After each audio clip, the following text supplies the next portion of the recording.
Hi everyone.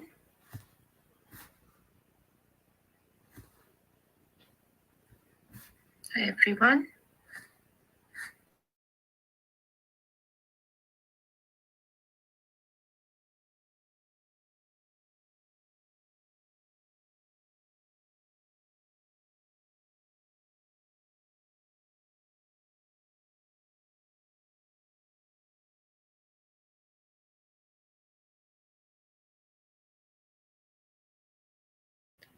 Hi Tadivya, hi Shakteja. Nice to see you guys. Did you attempt your Commercial Courts Act mock today? Hi Divya, Shakteja. Nice to see you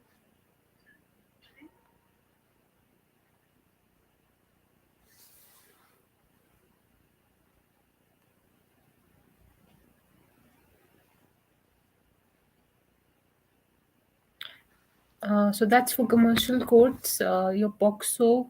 All right, sure. You can attend the marathon of commercial courts tomorrow morning and then attempt the mock. It will be available after 2. But then also remember that after 2, POCSO mock will be uploaded. So make sure you're attempting that as well. So POCSO, again, a very key act. Um, it really helps you score if you understand it, and it's not hard to navigate it. So we have a few more of us here. Let's show up in the comments.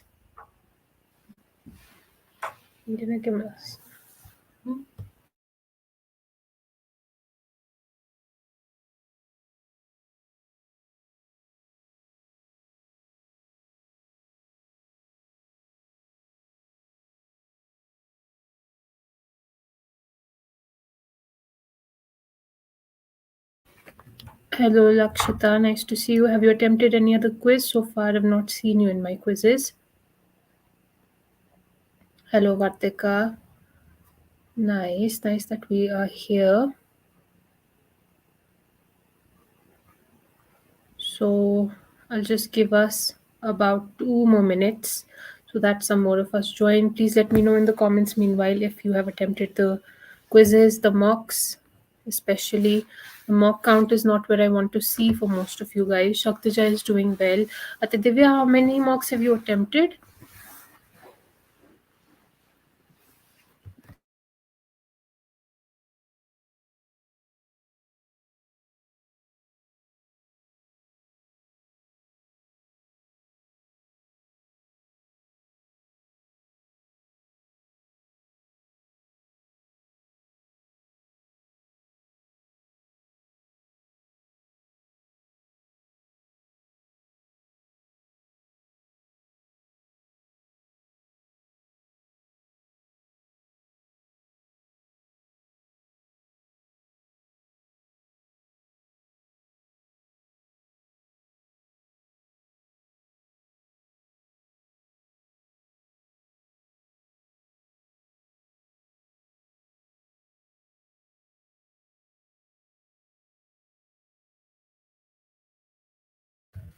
Eleven. Okay. How about Lakshita, Vartika?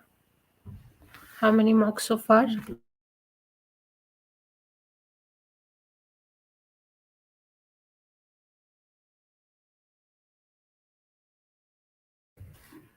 All right. Okay. Okay, guys, so we'll be beginning in a minute. Let me check on the mock group again so that I have more people join. This is a very key act. I don't want this to be missed out on.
Sorry, guys, there was a bit of an issue with my internet. Please let me know in the comments if you can see and hear me.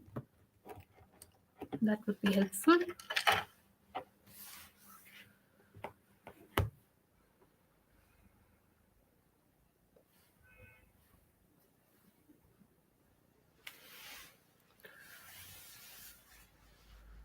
Just a quick message on whether you can hear me and see me fine.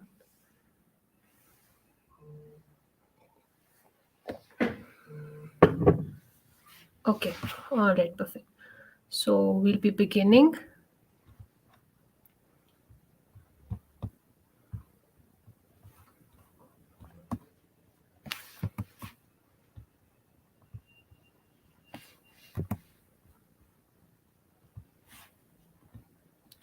So, how many of you are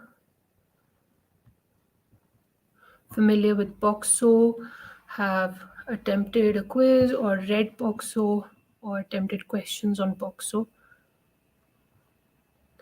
I just want to know if we understand the basic gist of the POCSO Act. So, you can answer in the comments. I'm keeping up.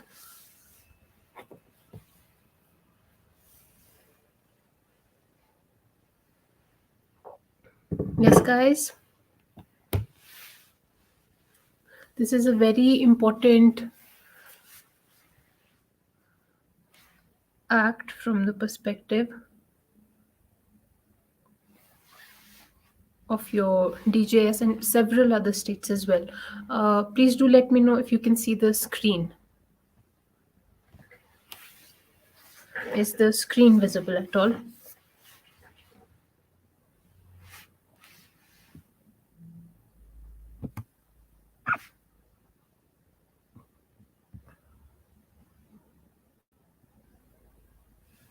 Okay, you can see the screen. I was wondering if you cannot. Okay, so POCSO Act is an act curated to prevent children from falling into, uh, you know, the clutches of sexual offenses, and to uh, bring retribution, a sense of retribution, and also to deter further objections of the deter further delineations from the act, deter further sexual offenses which take place against children, and try to deter the criminality of sexual offenses against children. So, a very key act. I have seen the application of this act firsthand while I was in court for my project during my BA and not just as people who are aspiring judges, but only barely as people who are lawyers who know the law. This is a this is an act which we must all be at least have a basic level of well version in. We should know the basic things, we should know the basic aspects of the act, because the nuances and the intricacies that it covers are quite hit the heart a lot, and it's quite a painful thing for anyone to fall into the victim side of this act. So an act that is essential nonetheless, just like other acts, but this just finds a bit more of an application owing to the situations of criminality in the country. And of course, then from your perspective, becomes an act that finds a lot of widespread application tomorrow in your dealings. So, with that, let's begin with your POCSO Act quiz. And your first question is: what is the time period within which the special court must complete the trial under POCSO Act? There is a time period allotted for the special court to dispense of the cases that are dealt with it under the POCSO Act. Is this time period 6 months from the date of taking cognizance of the offense? Is it 1 year from the date of taking cognizance? Or is it 1 year from the date of commission of the offense? Or is it none of the above? Excellent. Atadivya has attempted an answer already. So 1 year from commission. Shaktaja thinks it's 6 months. No, it is 1 year only, Shaktaja. And we have Atadivya, Lakshita, and Mahek answering correctly. 1 year. Why? Because of section 35(2) of the Act, and says that the special court formulated under the POCSO Act has to complete the trial as far as possible. Now, this is the best case scenario that they are providing, that it has to be done within a period of 1 year from the date of taking cognizance of the offense. Okay, Shaktaja, please bear in mind 35 to the period is 1 year. Next question. A person shall be eligible to be appointed as a special public prosecutor in which of the following cases? So, under the POCSO Act, there is a provision for appointing the office of special public prosecutors. Now, who can be a special public prosecutor? What is a ground for this? It is only if he had been in practice for not less than 7 years as an advocate is such a person eligible for becoming the SPP, or is it that he had been in practice for not less than 10 years as an advocate, or that he had been a high court judge, or can it be any of the above that qualifies him for becoming a special public prosecutor? I will begin the timer. Mehek and Aditya think it is that he has to be an advocate for not less than 7 years. So anyone, an advocate for not less than 7 years, and that is correct. Not less than 7 years. Pratibha is also here now. Not less than 7 years of being an advocate. 32(2) is the relevant section here. The ground, the eligibility criteria is not less than 7 years. Third question, as per POCSO, is a police officer required to be in uniform while recording the statement of a child? Yes, no, yes, only if it is a woman police officer, or no, only in case of a male police officer. So the question is whether they have to be in uniform when they record the statements of a child. We have answers coming in. I have begun the timer. Most answers coming in. Vartika thinking it is one, and it is indeed two, Vartika, because it is done with the inspiration in mind that we should not instill a fear in children. They should not see a police officer in uniform and be scared or be traumatized any further. So with that being in mind, with that being kept in mind while the legislation was formulated, it is done with the aim of not furthering the trauma of the child. So the uniform criteria is dispensed away with.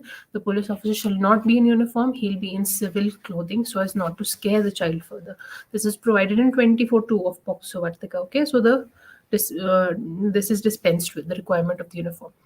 Next question. Whoever commits aggravated sexual assault shall be punished with imprisonment of a minimum period of what? 3 years, 5 years, 7 years, or 10 years. Now, this is aggravated sexual assault. Bear in mind the terms used. There is sexual assault, there is aggravated sexual assault. And we are specifically asking for imprisonment, that too a minimum imprisonment period. What is the minimum imprisonment period for the commission of aggravated sexual assault under the POCSO Act? Shaktija thinks it's 10 years. I have begun the timer with the first guess coming in. Vartika thinks 5. Aditya Pratibha thinking 5. And 5 years is correct.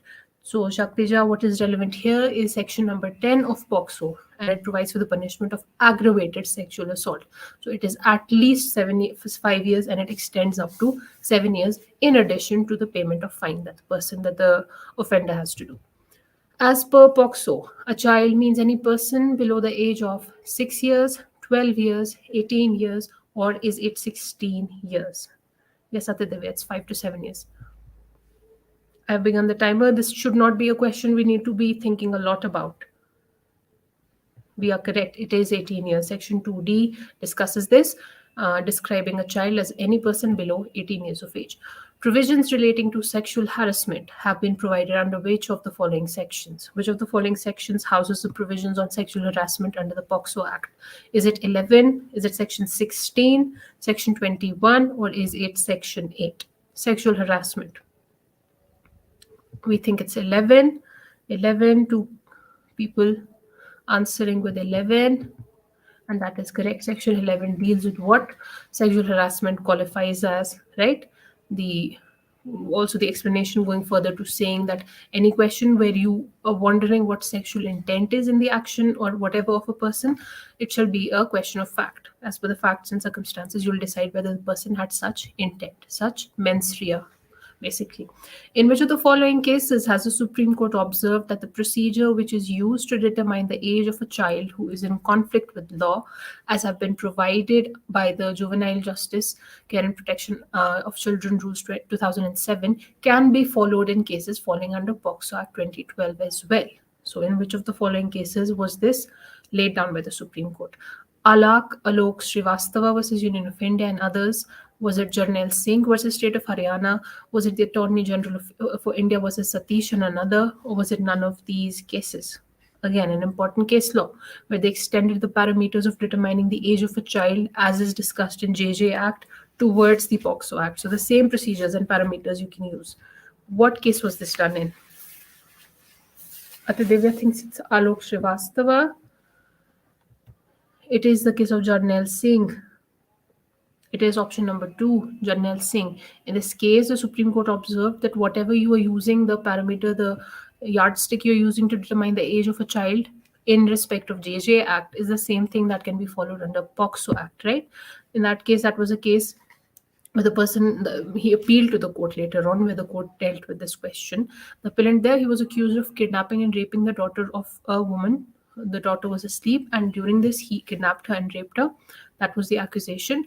The Supreme Court held there that Rule 12 of the JJ Act, they detailed the age determination process, and that same thing can be applied here, where he seems to have committed an act under POCSO. So, applying the same yardstick of what the age of the child was, the court convicted him of offences under POCSO. The case of Jarnail Singh is relevant here. Next, when an infraction is committed under Section 23 of the POCSO Act, the publisher or owner of the media studio or photography facility is held jointly and severally accountable for his employees' acts or omissions. The said observation has been made in which of the following cases? Is it in Kamble versus State of Maharashtra? Is it in Gaya Prasad Palwar or Mukesh versus State? Is it in Nipun Saxena versus Union of India? Or State of Karnataka versus Shivana? That is the 4 cases. And of these, we are seeing a massive uproar for 3, Nipun Saxena's case, and that is correct, a very famous case. And within this, the court also, apart from this, released a number of guidelines, right? And what it stated under it was that no one should be broadcasting the name of the victim, whether in print, electronic media, or social media, where the victim is deceased or is mentally ill, his identity, again, even if they have the consent of the next of kin, they should not be doing these. And then FIRs as well, violations under POCSO, again, should not be revealed. So a lot went into the protection of the privacy of the name and the particulars of the victims under the act. Next question. Which of the following sections of POCSO allows the special court to record the statement of a child through video conferencing or by utilizing single visibility mirrors? Is it Section 21, Section 36, Section 28, or Section number 16? So, which section allows for this? Can we have a few guesses come in? I will begin your timer now. Which section allows for the statements to be taken by the special court in this manner? The correct answer, yes, it is 36. Ma'am, the last point of the slide is not visible actually. Let me see. Was it this slide you were talking about? Okay. All right, I'm not sure which one, but the answer to this question is 36. So, the special court, while recording the statement, is empowered and it can make use of video conferencing for taking the statement of a child. Okay. Just a moment, Shaktija, let me know. I'm scrolling back. Is this the one you're talking about?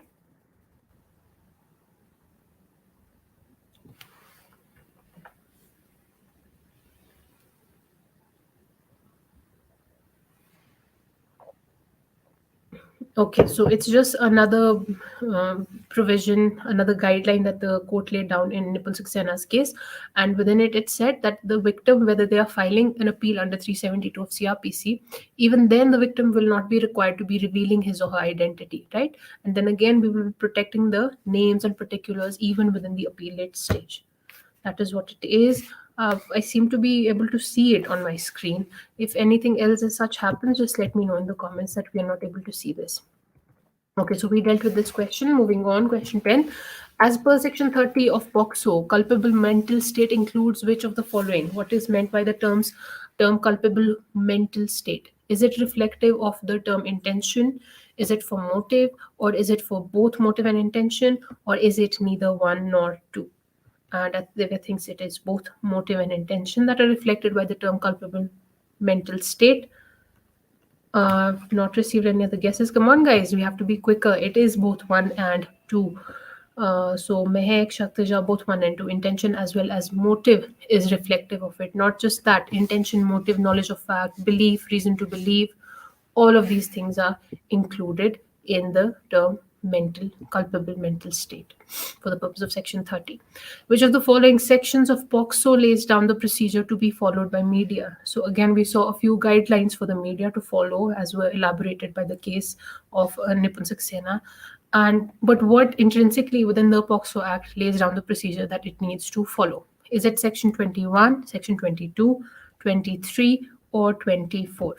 There is a specific amount of procedures, specific lines about procedures written in the Act, and it is under Section 23. 23 deals with it. 23 provides for the procedure for media. Again, protecting the privacy and thus not altering the reputation or altering the social standing or, just general your right to live properly, not altering all of that, not messing with any of that. That is the essence behind Section 23 of POCSO. It is just an extension of your right to privacy in these trying times. Which of the following sections of POCSO provides for punishment for using child for pornographic purposes? So, the punishment, again, be very careful on what we are reading. Punishment, where is the punishment provided? Is it in Section 14, 21, 22, or in Section 23? Aditya thinks it's 14. Your time has begun. Let's have the other guesses come in as well. Come on, guys. The correct answer is 14. Yes, Lakshita, 14. It allows for the punishment, and the punishment provided goes from 5 years, right? It should not be less than 5 years. It goes upwards of 5 years, and also fine. And if a subsequent conviction is done, a second conviction is done, then the minimum limit of imprisonment is 7 years, and then in addition to fine as well. Whoever commits sexual harassment upon a child shall be punished with imprisonment up to 2 years and fine, or imprisonment up to 3 years and fine, or imprisonment up to 5 years and fine, or is it none of the above? So, this is commission of sexual harassment, committing sexual harassment upon a child. What does POCSO punish it with? Lakshita thinks it is 3 years and fine. That is correct. Section 12 coming in clutch here. Section 12 provides that the punishment for sexual harassment is that the offender here will be punished with 3 years, up to 3 years of imprisonment, and then also fine. So 3 years is the ceiling here. Which of the following sections provides for alternate punishment under POCSO Act? Which section allows for alternate punishments? Is it Section 40, 41, 42, or 43? Shaktija thinks it's 42. What do the rest of us think here? Shaktija? It is correct. 42 is the correct section here. 42 provides for alternate punishments. Next question. As per Section 11 of POCSO, any question which involves sexual intent shall be. Again, if you were paying attention, you will know the answer to this question. Any question involving sexual intent shall be a question of fact, a question of law, a question mixed of fact and law, or is it none of the above? Another Divya thinks it is a question of fact. Nakshita also thinks the same, and that is correct. I did explain it a few slides over. That explanation to Section 11 provides that whether a question arises with respect to whether there was sexual intent in the offender's actions, it should be a question of fact. That is how it is determined in the case. In case the victim is a girl child, the medical examination shall be conducted by whom? So, who is preferred here for the medical examination? Is it a woman doctor? Is it any doctor? Or is it government doctors because they are more, reliable? Or is it none of the above? The first guess coming in that it is a woman doctor. And that is correct. Where the victim is a girl child, Section 27(2) of POCSO provides that the doctor should be a woman doctor who will be conducting the medical examination. Section 30 of POCSO deals with which of the following? Is it the application of CRPC to proceedings before a special court? Is it with the presumption of culpable mental state? Is it with the office of special public prosecutor? Or is it none of the above? So, do we think it is application of CRPC or okay, something is culpable? Yes, it is presumption of culpable mental state. So, again, presuming whether there will be culpable mental state or not, we make the presumption that there is in the actions. POCSO extends to which of the following? Whole of India except J&K, whole of India except Telangana and Tamil Nadu, or is it none of the above?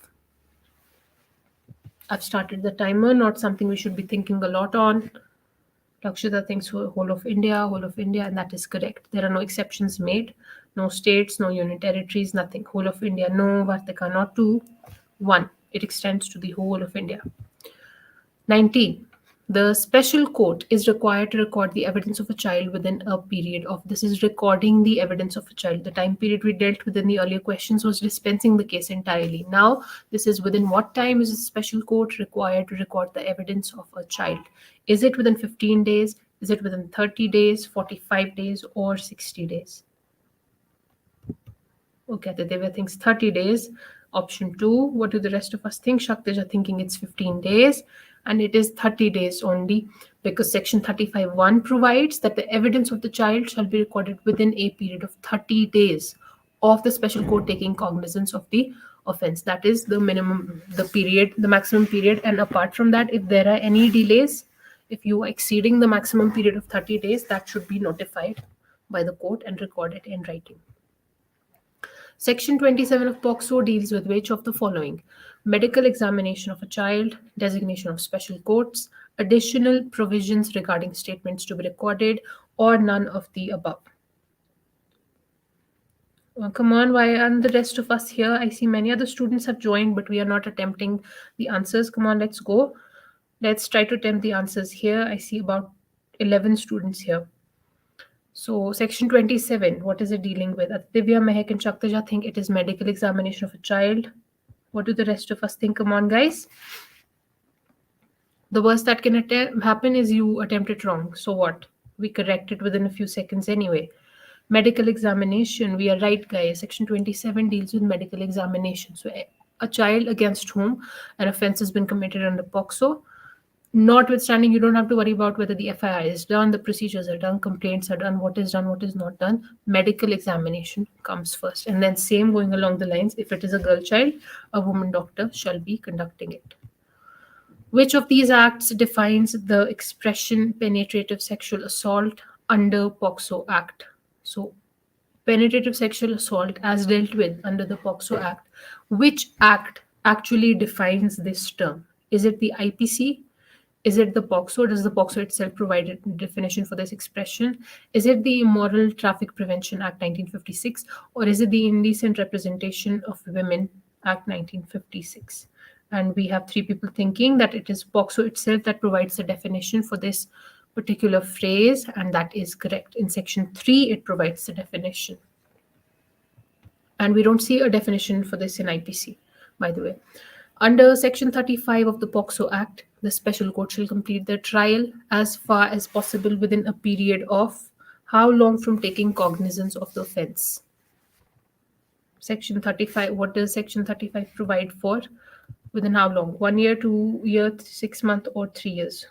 Okay, good. Kumod, you are starting to answer the questions. Well done. 1 year is correct. Yes, can we have other students answer as well?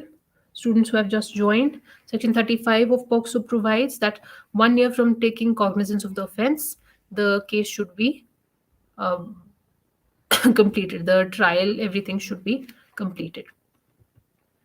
What is the minimum punishment for penetrative sexual assault as under Section 4(1) of POCSO Act? So we know now, by now we know that this act itself defines the term, but now what is the minimum punishment that it prescribes for this act? Is it 2 years? Is it 5 years, 7 years, or is it 10 years? Lakshita thinks it is 10 years. Vartika thinks it is 10 years.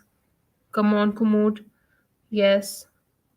Option 4 is correct. 10 years. Section 4.1 provides that anyone committing this shall be punished with imprisonment of either kind of description, and it should be not less than 10 years, but then it can even go up to imprisonment for life, in addition to fine also. Which of the following sections of POCSO Act defines sexual assault? Sexual assault, just sexual assault. Section 6, Section 7, Section 8, or is it Section 9? Mehek is okay. This was the answer to the last question. Come on, Mehek. Lakshita, okay, we think it's 7. Mehek, what do you think?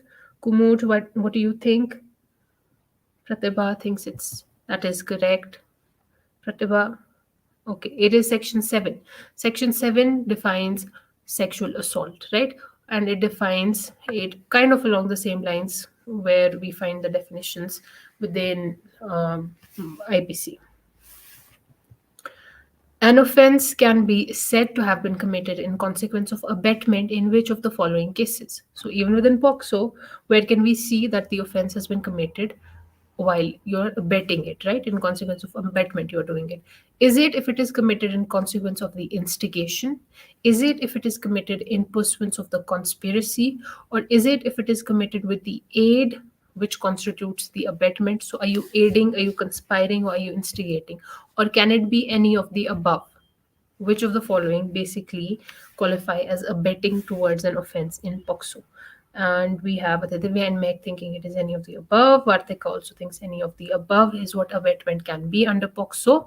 And that is correct. Section 17 elaborates upon it and says that there should also be a punishment for it, and the punishment shall be the same as that is for the offense itself. So abetment and actually committing the offense are on the same plane as per POCSO. Next question. Read the following and determine the correct answer. So let's read the statement in the question first. The Child Welfare Committee shall not permit aggressive questioning or character assassination of the child and ensure that dignity of the child is maintained at all times during the trial. The given statement is false as per 33(6) of the POCSO Act. The given statement is true as per section 33(6) of the POCSO Act. The given statement is true. That means it can be true, but not exactly with 33(6) of the Act, but with some other provision. Or the given statement is entirely false as per IPC. Mehek thinks the given statement is true, but not with respect to 33(6), with respect to something else. Let's see. Let's have other guesses come in. Shaktish also thinks not exactly with respect to 33(6), but it is the given statement is false. It is not the Child Welfare Committee that is tasked with this. It is the special court. Again, let's read very, very well. The special court shall not permit this. It said Child Welfare Committee. Has nothing to do with it. That cannot step in at that moment. The special court is the institution where all of this questioning and the trial is happening. So the special court itself is tasked with the objective of not permitting aggressive questioning, right? Yes, trick question, which is why we need to counter tricks with reading well. Our trick is only to read well, Akshita. So let's be very careful on what the question exactly asks for. Is it asking for punishment? Is it asking for the definition of certain offenses? What is it asking for? Read the question well. Who shall ensure that the identity of the child is not disclosed at any time during the course of investigation or trial? So, who shall be ensuring this, that the identity is protected? Is it the Child Welfare Committee? Is it the special court? Is it the special juvenile police unit? Or is it all three? So, Vartika thinks it's special court. I'll start the timer.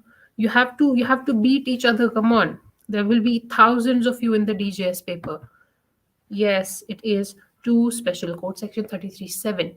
Special code ensures this. This is the special code's duty. It has to ensure again. Mehek, no, not all three. Not all three, Mehek. What is the special juvenile police unit going to do in this? It's only the special court. We have to understand what stage this thing is happening at, right? So, again, read the question. This is in the course of investigation or trial, right? So, investigation or trial, we have to make sure where is this happening, ideally in the special court. There is an influence of the Child Welfare Committee and other organizations as well, but these are tasks that are with the special court itself. Evidence of the child shall be recorded within a period of dash of the special court taking cognizance of the offense. Again, the same question twisted again and again. The same provision, and we are obtaining different questions out of it because these timelines are important. Is it 30 days, 60 days, 15 days, or 45 days? We should be, ma'am, during FI registration till no disclosure.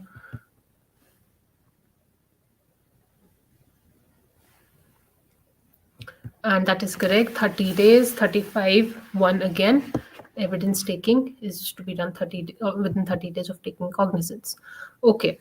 The POCSO Act provides that the special court dash try cases in cameras. Does it provide that it shall try cases in camera, may, can, or that it should? So, what exactly is the direction given to the special court? I will begin the timer. This should be a very no thinking question.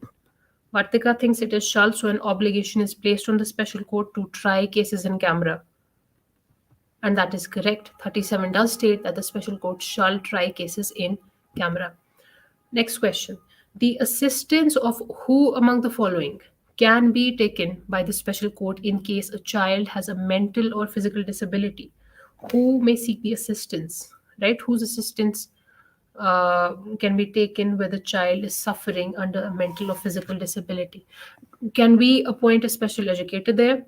Or any person who is familiar with the manner of communication of the child? We often have children who are struggling with learning disabilities or disabilities expressing themselves, autism or other forms of, you know, bars that act towards them not speaking properly, not giving evidences, not giving statements properly. So who can be appointed? Is it special educator, person familiar with the manner of communication of child, any expert on that field, or any of the above? We have answers coming in for any of the above. Let's see, does the POCSO Act actually provide for that?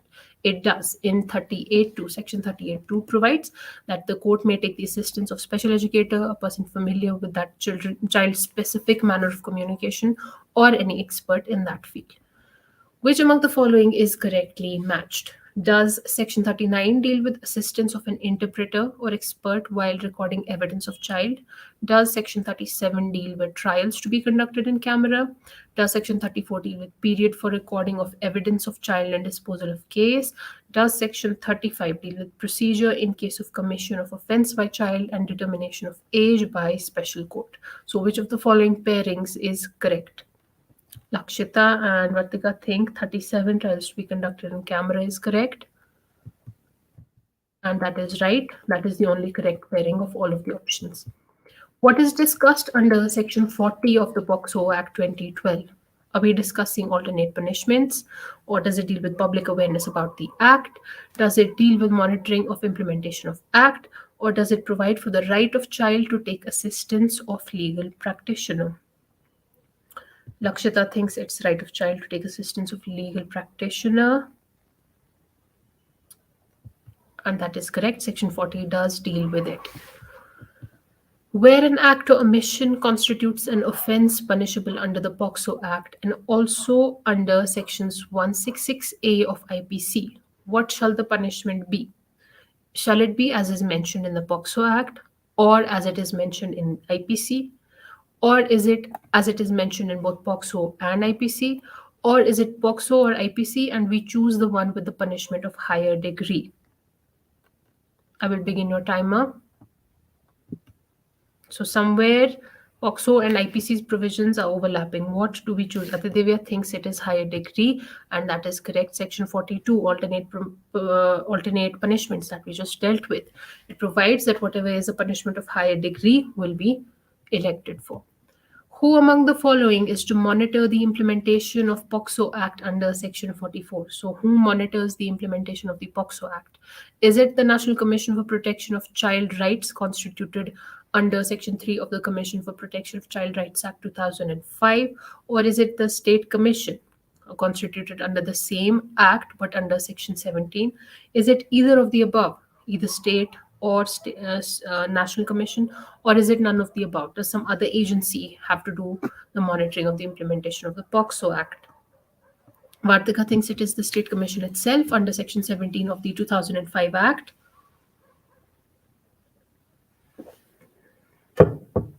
Vartika thinks it's either. And that is correct. Section 44 of the POCSO Act provides that either the National Commission or the State Commission shall, in addition to the functions that they have been assigned under the 2005 Act, also monitor that the POCSO Act is established and implemented on ground. Every order made under Section 46 of the POCSO Act shall be laid as soon as may be after it is made before which of the following? Where should the order be made under Section 46 be laid out? Before each House of Parliament, before Rajya Sabha only, before Lok Sabha only, or before the state legislative body? Where should it be laid out? Come on, guys, these are procedural questions. Each House of Parliament, just normal process being followed. So each House of Parliament approves it, the order is laid down, and it is provided under Section 46(2) that every order made under this section, every order made under Section 46 shall, as soon as after it's being made, be laid before each House of the Parliament. Who among the following shall be preferred for the recording of the statement of a victim child? So a victim child under POCSO, who will be preferred for the recording of this statement? Do we prefer a woman officer, police officer not below the rank of SI? Do we prefer a male police officer not below the rank of SI? Or do we prefer a woman police officer not below the rank of inspector? Or is it any of the above? Lakshita thinks it's woman police officer not under the rank of SI, so that there is at least some level of parity there. That is correct. Under the SI, anyone SI or above who is a woman police officer will be preferred to take the statement of a child who has suffered offences under the POCSO. As per section 24(1), this is okay. So, as far as practicable, this is what shall be preferred, but this is not an obligation, right? This is just a direction. Sometimes a police officer of such credentials might not be available, and that is not to stop the statement taking process. The statement is still taken. Next question. Section 25 of the POCSO Act deals with which of the following? Does it deal with additional provisions regarding statement to be recorded? Does it deal with medical examination of a child? Does it deal with designation of special courts? Or does it deal with recording of statement of a child by magistrate? Lakshita thinks it's recording of a statement of child by magistrate. Vartika as well. Come on, guys. It is recording. Yes, section 25 does deal with recording of statements of children. When shall the magistrate record the statement as spoken by the child? Right? When the child's statement is being recorded under section 172 of the CRPC, is that the correct time for the magistrate to record it? Or is it when the child's statement is being recorded under section 164 of CRPC? Or is it when the child's statement is being recorded under 175 of the CRPC? Or when the child's statement is being recorded under section 165 of the CRPC? Meg thinks it's 164 of CRPC. Let's see. Come on, more guesses. And that is correct. Section 25(1) provides, again, 25 dealing with the recording of statements, that it should be recorded at the same time when it is generally being given under 164 of CRPC. The magistrate, under that same pretense, records such statement, right? And exactly as is spoken by the child. The recording of statement by magistrate or police as spoken by the child shall be in the presence of whom? The parents of the child, any person in whom the child has trust or confidence, either of the above, or is the presence of anyone not a compulsory ground for this? A very important question, a central question to the provisions of POCSO. What is required at the time of recording of statement? Whose presence is required? Vartika thinks either of the above. So either the child elects a person who the child has trust in, or the parents. And that is correct. We have section 26(1) stating this, that when the statement is taken, the parents or a person in whom the child expresses trust or confidence should be there. Which among the following sections deals with presumption of culpable mental state? If you were paying attention, you'll know this in a bit. Section 30, Section 31, Section 32, or Section 33? And I will not even hesitate to start the timer. We should know this already. Presumption of culpable mental state. It is in Section 30. Yes. Within which among the following provisions the special public prosecutor under the POCSO Act shall be deemed to be a public prosecutor? What provision provides for it? Is it section 25 of CRPC? Is it section 2U of CRPC? Or section 2W of CRPC? Or section 26 of CRPC? So for the purpose of which of the following Is the SPP under POCSO treated as a public prosecutor under CRPC? Okay, we think some think it's 25, some think it's 2U, and the correct answer is 2U. So 32(3) of POCSO provides that a person who is appointed as SPP under the POCSO Act, he shall be deemed to be a public prosecutor as is defined under 2U of the CRPC. So 2U defines public prosecutor, the same is meant by special public prosecutor under POCSO Act. Which among the following chapters of the POCSO Act deals with sexual offences against children? So, which specifically is titled Sexual Offences Against Children? Is it Chapter 2, Chapter 3, Chapter 4, or is it Chapter 5? Again, a question we should all know the answer to.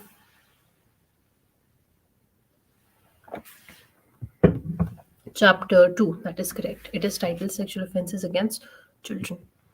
Any person who commits an offence of penetrative sexual assault shall be punished with an imprisonment for which of the following? 7 years of rigorous imprisonment and fine, imprisonment up to 10 years and fine, imprisonment for a minimum term of 10 years which could extend to life, or imprisonment for life and death. Or death. It is 7 years per some or 10 years to life per some. I have begun the timer. And the correct answer here is imprisonment between 10 to life, Atidevya. So 10 to life. Section 4.1 provides this was, again, penetrative sexual assault. For this, you go from 10 as a minimum imprisonment sentence to imprisonment for life. Now, Section 2.1 of the POCSO Act, under it, special court means a court designated as such under Section 26 of POCSO Act, under Section 27 of IPC, under Section 28 of POCSO Act, or under Section 29 of CRPC. So we know that acts define their own terms within the acts, or they leave the definitions to other acts and only point to the other acts. Just like we saw for the SPP, it is stating that a public prosecutor for the purpose of CRPC will be the same person here in SPP. But what is done for special court? What is a special court treated as? A special court, a court designated as such under which legislation and which section?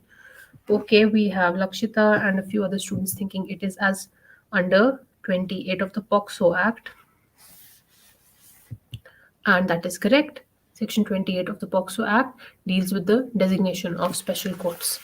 And it is only defining its entire thing inside the Act itself.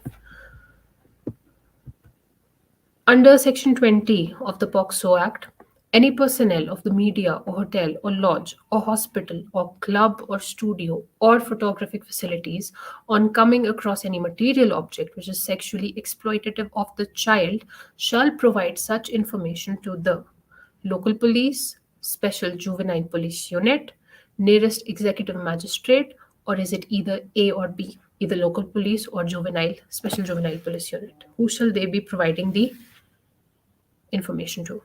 Okay, we have answers coming in for SJP, the Special Juvenile Police Unit, and someone said local police or, and that is correct. Lakshita is correct. Atadevya is correct. Mehak is correct. Either A or B. Section 20 provides that it is obligatory upon the media or any other body or institution or house that wherever they find or come across anything, any object, any material that is sexually exploitative of the child, whether it is an obscene image, an obscene video, or whatever, any information, they should, through any medium, so with extreme with extreme urgency in this matter, they should be providing this to either the special juvenile police unit or the local police. So both are to be either are to be informed in this case. According to POCSO Act, whoever commits penetrative sexual assault on a child below 16 years of age. Again, we have to practice reading questions well. We did a question before, but it did not have the element of below 16 years of age. Shall be punished with minimum period of imprisonment for 7 years, 5 years, 10 years, or 20 years. So now this is for children. Okay, Vartika thinks it's 4 to 20 years. So oh, she thinks it's 420 years. That is correct. So section 4, subsection 2 provides that the imprisonment here, the minimum end of the imprisonment is 20 years and the maximum end of it is life imprisonment. Next question. Under the POCSO Act, what provision ensures the child's privacy and prevents their re victimization during the trial? Which of the following is made with the essence of protecting the child from being exploited and re victimized? Is it the provision of in camera proceedings? Is it that they are given legal representation? Is it that they are given medical examinations? Is it that they are given witness protection? I have begun the timer. Let's answer quickly. Meg thinks it's one, and one is correct. In camera proceedings are conducted in child friendly manners, right? Protecting the children, keeping them inside a safe bubble, and preventing their re victimization, preventing their identity from being leaked. The Criminal Amendment Act 2013 introduced the death penalty for which of the following offences under POCSO?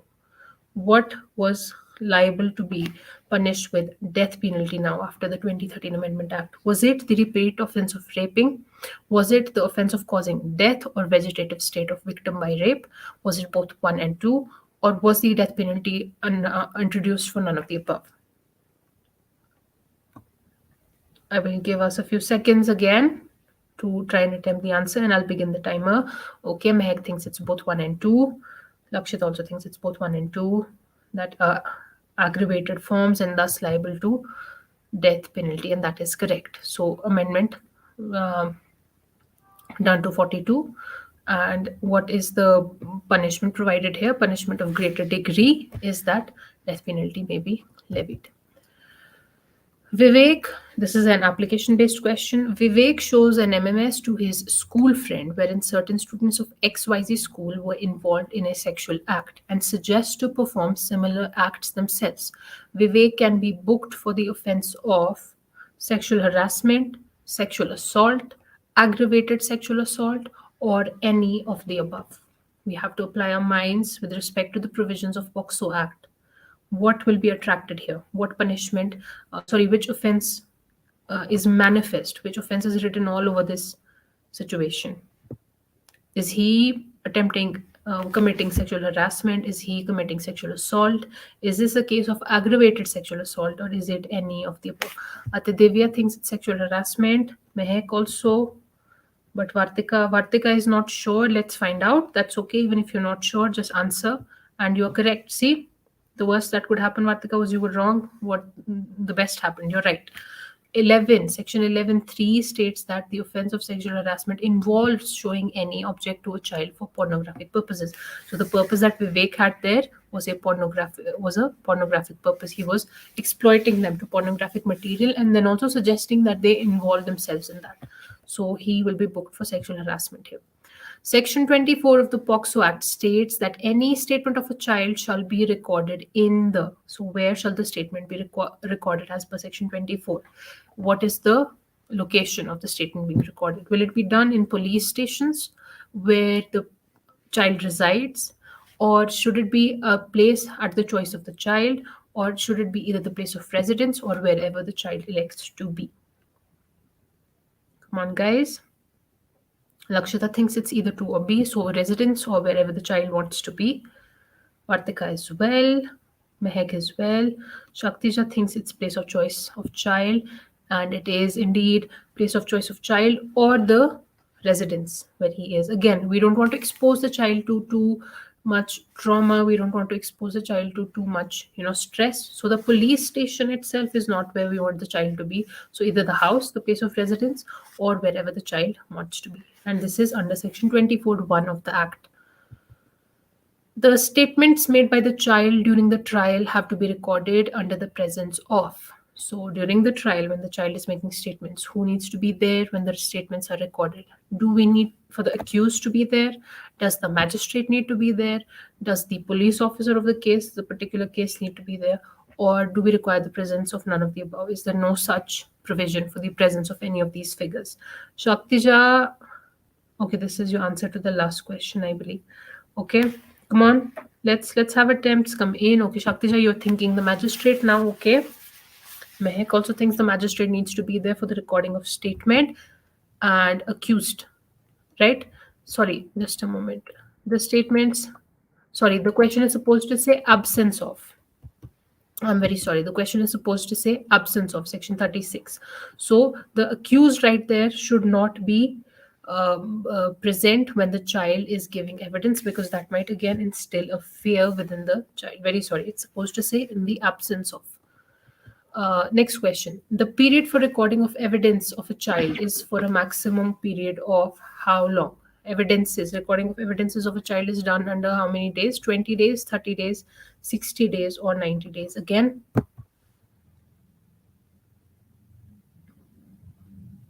30 days. Yes. I'm just training, I'm just having you do muscle memory. 30 days. Evidence recording, 30 days. And trial from the commencement, 1 year. Any person who discloses the name of the child in the media without the permission of the special court shall be punished with which of the following? So, if you're disclosing the name of the child involved in a POCSO offense on the victim's side without the permission of the special court, you will be punished with which of the following? Is it imprisonment of either description for a period which will not be less than 6 months, but which may extend to 2 years, or with fine, or with both? Or is it imprisonment of either kind of descriptions, not less than 6 months, extending up to 1 year only, or with fine, or with both? Or is it imprisonment at least of 3 months, extending up to 1 year, or fine, or both? Or is it imprisonment at least of 3 months, extending up to 2 years, or fine, or both? If you're disclosing the name of the child without seeking special permission from the special court. I have begun the timer. The punishment for this particular dereliction is imprisonment at least of 6 months, extending up to 1 year, or fine, or you are given both. And this is in 23(4) of the POCSO Act. So, we are protecting the privacy. This must not be done. The publisher or owner of the media or studio or photographic facilities shall be liable for the acts and omissions of his employees. In which manner? Is the liability joint? Is it several? Is the liability either joint or several? Or is the liability both joint and several? So, if someone in your media, studio, photographic facility has made an act or an omission against the POCSO guidelines, against the POCSO rules provided to protect the privacy of a child, etc., the publisher himself or the owner of the media house is liable. In which manner? Vartika thinks it's both jointly and severally. So the liability is both joint and several. Let's have other guesses come in, guys. And Vartika is correct. Section 23(3) does provide for both joint and several liability of the person who is the publisher owner of the media house.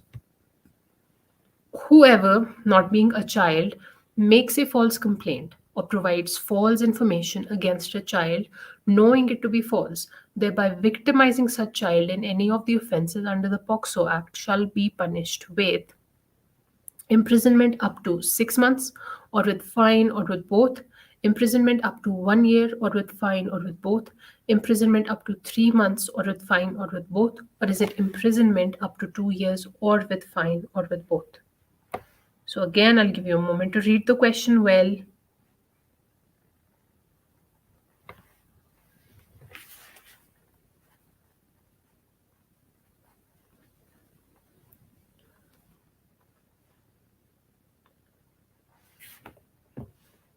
Okay, Vartika thinks it's imprisonment up to 1 year, or fine, or both. And you are correct, Vartika. Lakshita, you're also correct. Section 22(3) does provide for it. Again, we were looking for whoever, not being a child. Keywords, not being a child. So a major is doing this activity. Where a false complaint has been made or false information has been provided by a child, what is done? Fine shall be imposed on the parents or guardians of the child. No punishment shall be imposed on the child. Imprisonment of up to 6 months on child or parents or guardian is done, or both 1 and 2 is done. So, fine as well as imprisonment is done. Lakshita thinks it's no punishment shall be imposed on the child, so I am beginning the timer. Now, in the earlier question, the false complaint was given by a major. In this question, we are asking what if a child does the false complaint activity? And it is no punishment. 22(2) provides that a false complaint being done by a child, the punishment cannot be imposed on such child. No punishment will be imposed on such child. Any person who fails to record the commission of offence under section 19(2) shall be punished with imprisonment up to 6 months or with fine or with both, imprisonment up to 1 year or with fine or with both, imprisonment up to 3 months or with fine or with both, or is it imprisonment up to 2 years or with fine or with both? Again, I'll stay on the screen so that you can read it well again and give me attempts towards the correct answer. So the question is asking us where a person is failing to record evidence under the POCSO Act, record the commission of an evidence under the POCSO Act, what is the imprisonment? And I have begun our timer.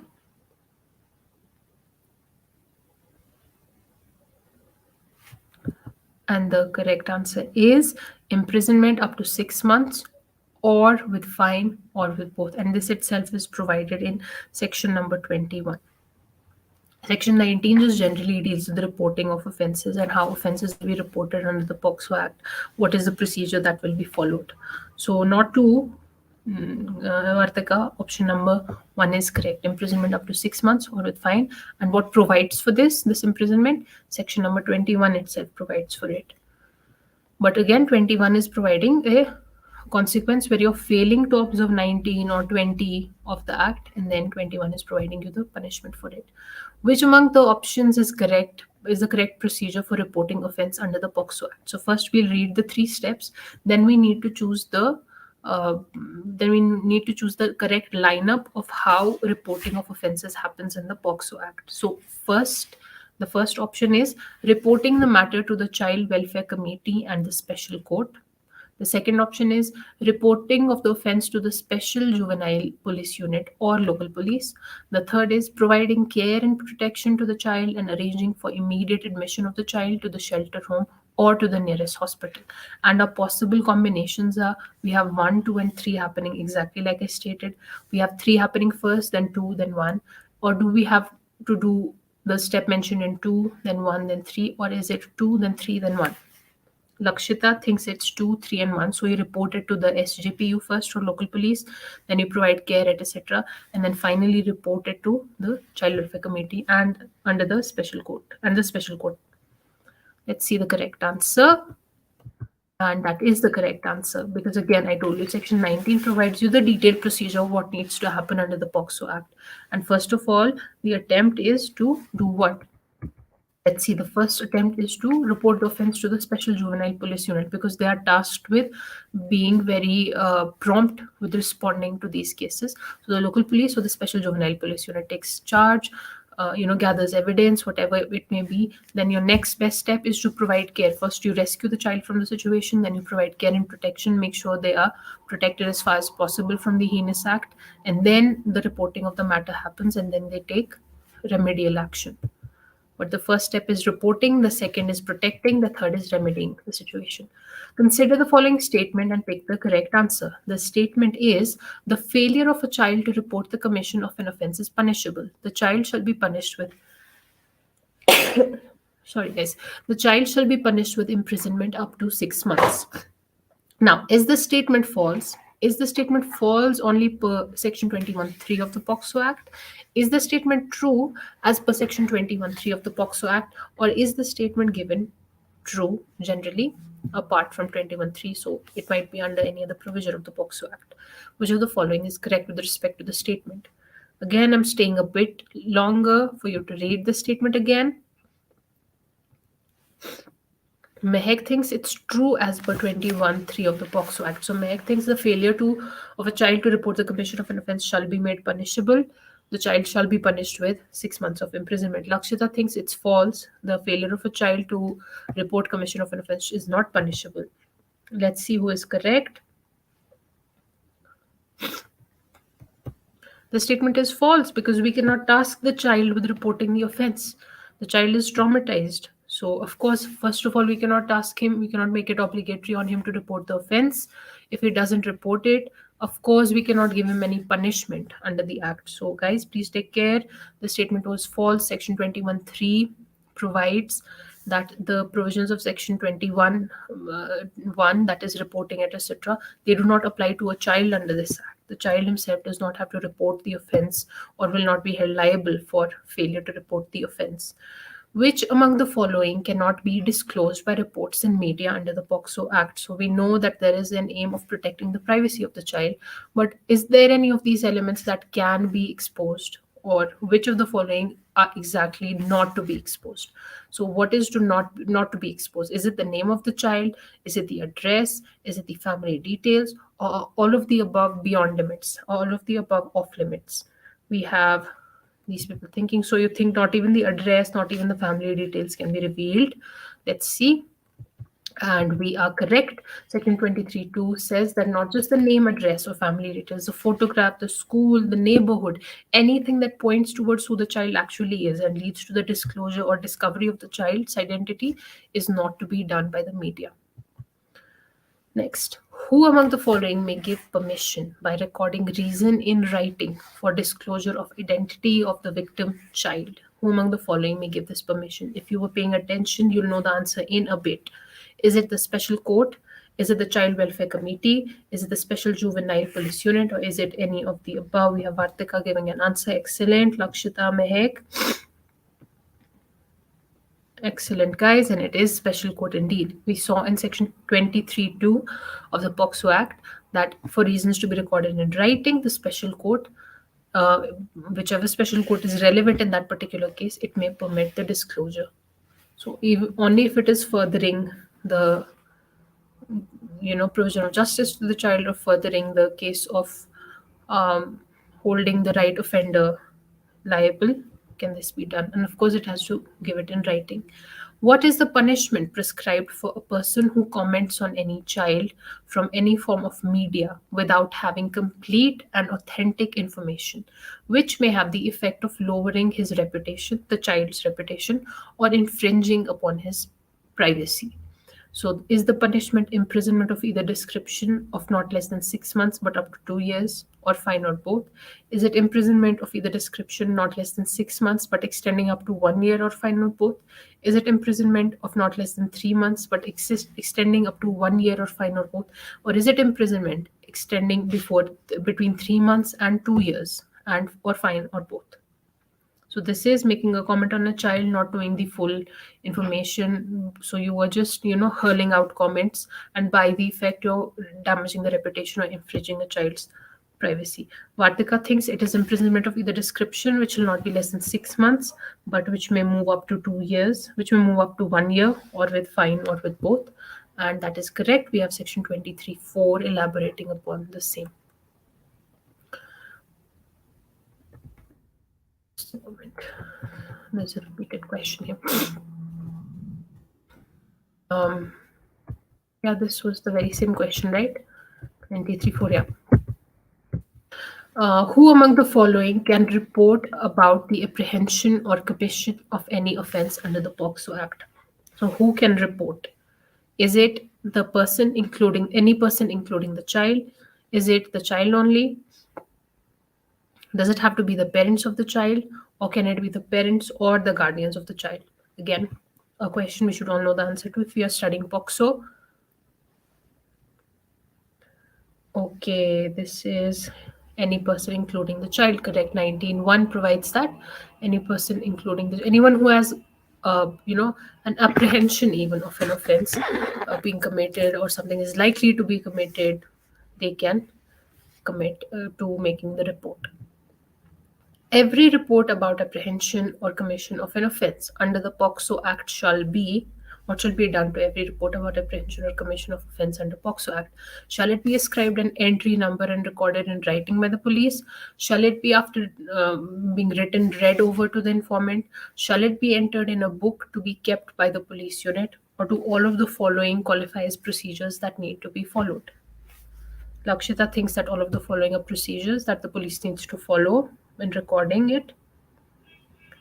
And that is absolutely correct. Section 19(2), again, dealing with the procedures, tells that all these should be followed. Which among the following needs to be kept in mind if the information of commission of an offence is given by a child?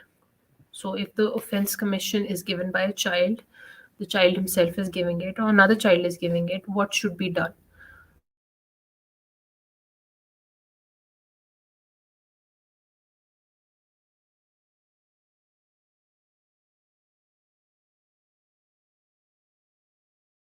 The child should be accompanied by his parents or guardians, or is it that both? It should be recorded in simple language so that the child understands it, and that he should be accompanied by parents or guardians. Lakshita thinks it should be in a simple language. Aditya thinks D, and it is that it should be in a simple language. There is no specific provision for, the presence of a parent or a guardian right there when the statement is recorded.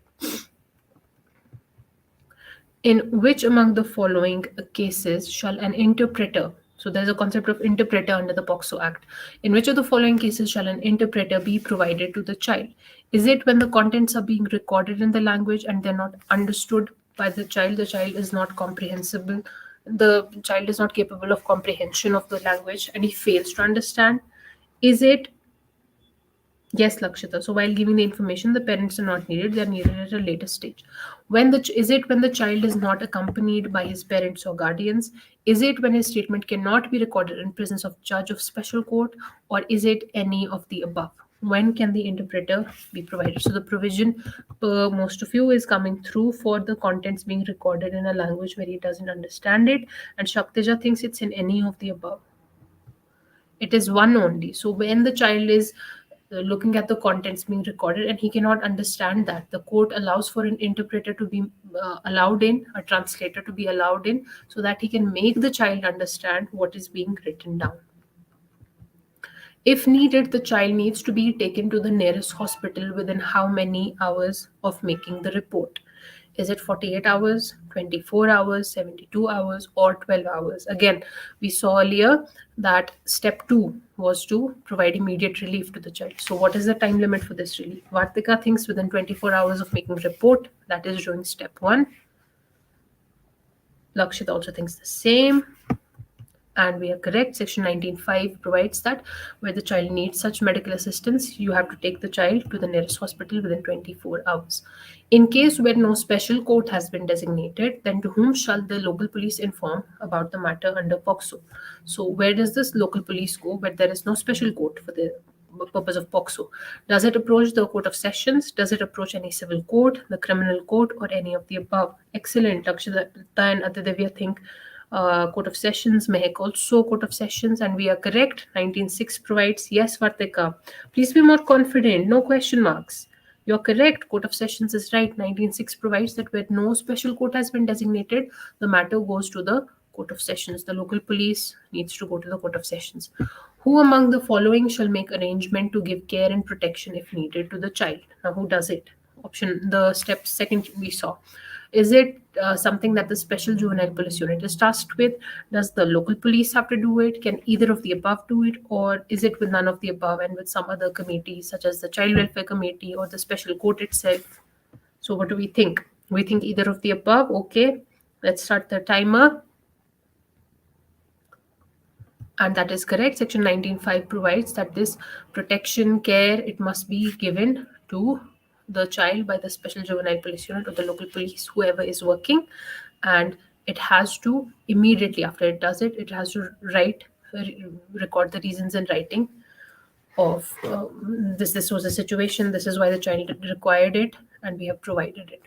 Wherever possible, the magistrate or the police officer, as the case may be, shall ensure that the statement of the child is also recorded by.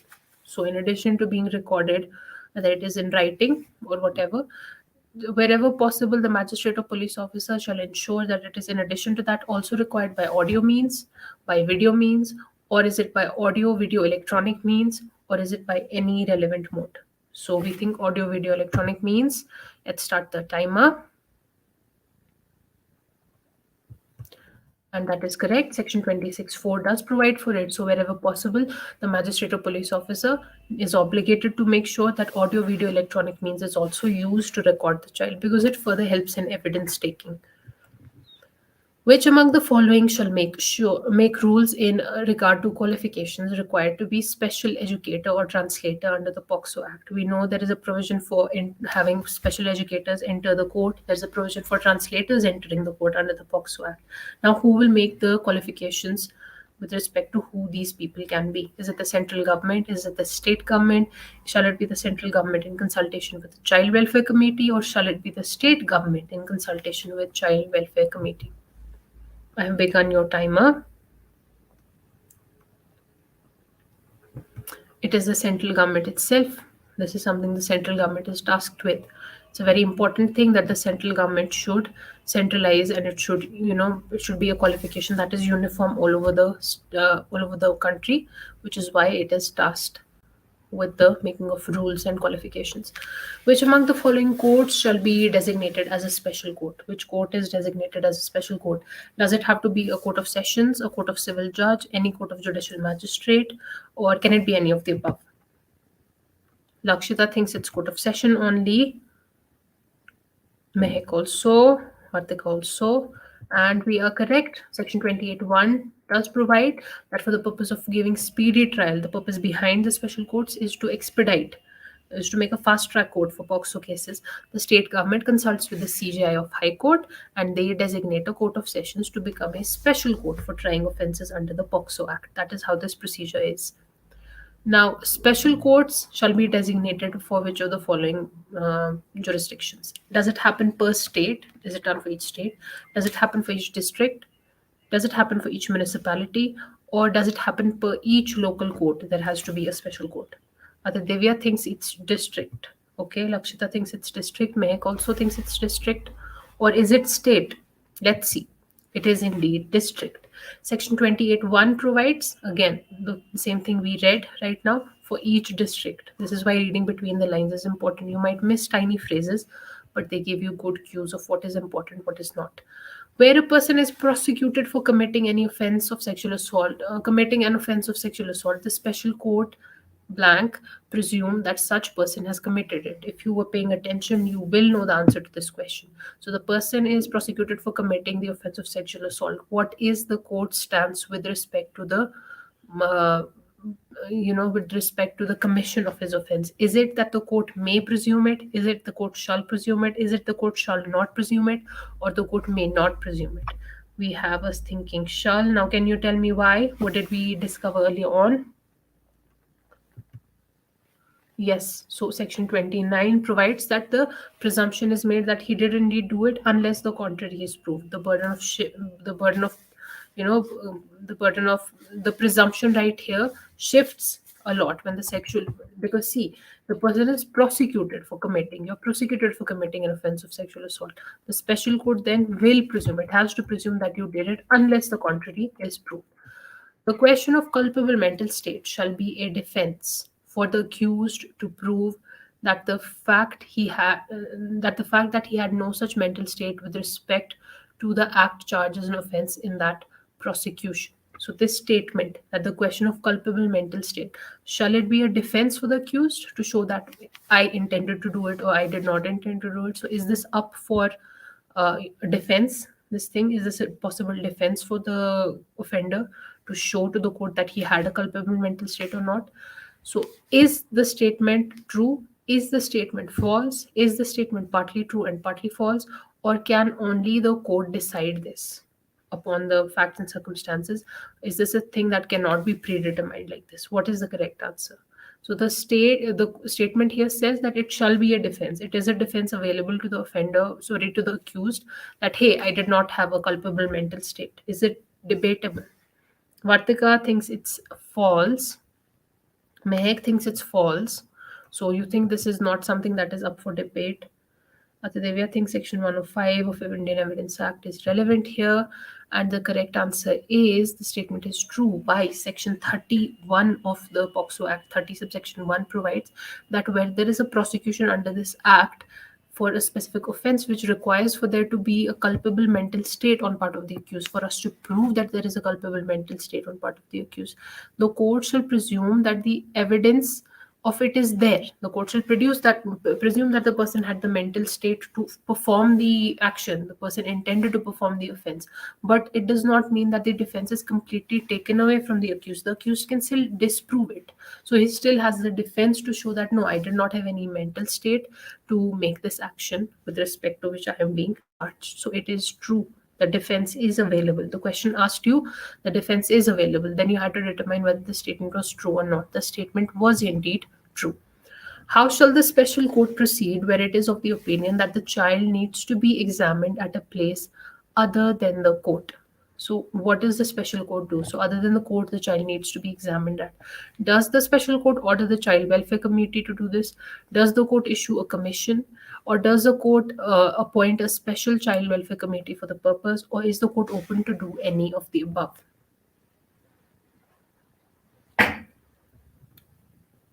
Vartika thinks issuing a commission is the correct course of action here. Let's see.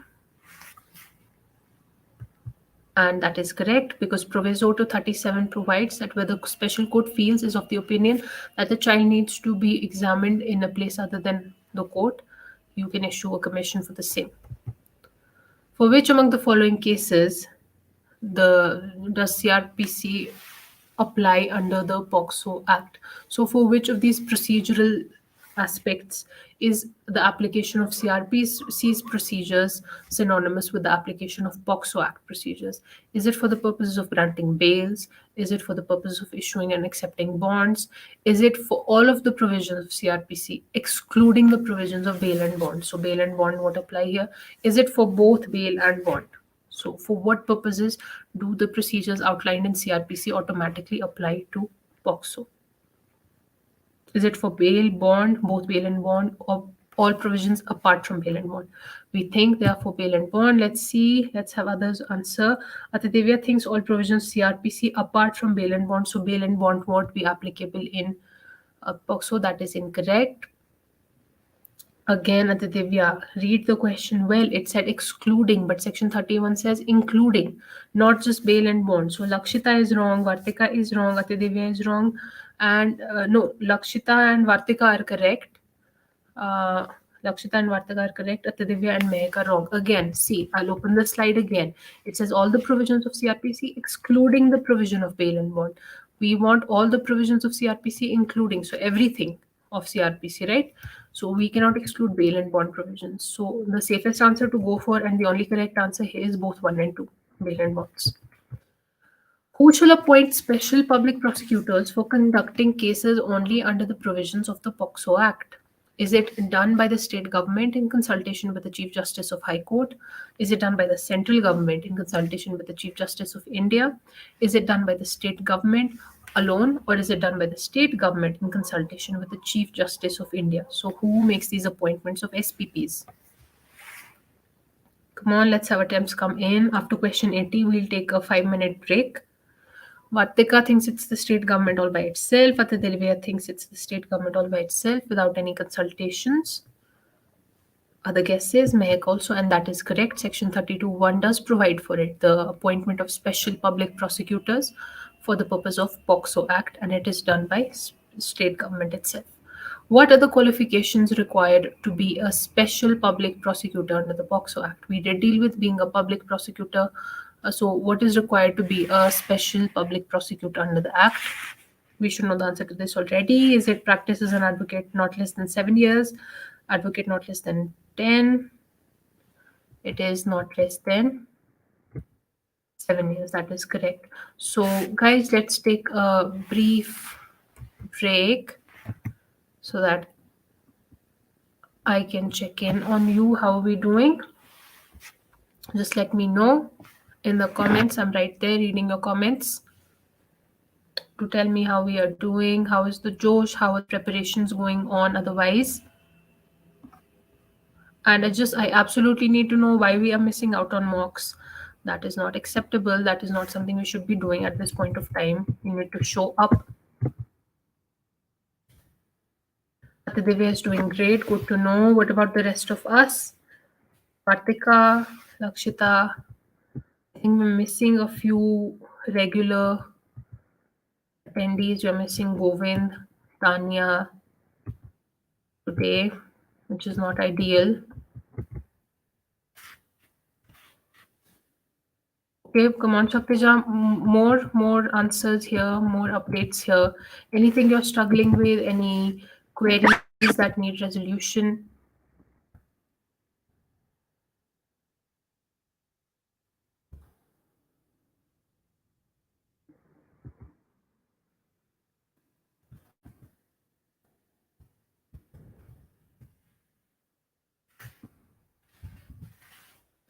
One of the tests I made is telling me not too tempting. See, Vartika, the problem is that you cannot delay it.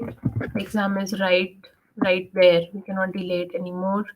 The exam will not wait for you to, bring yourself into a mood or bring yourself to a place where you feel like, okay, now I am ready to attempt the mocks. You must do it from day one. I keep urging students that whether you think you're ready for the mocks or not, just attempt it. The worst that can happen is you will fail.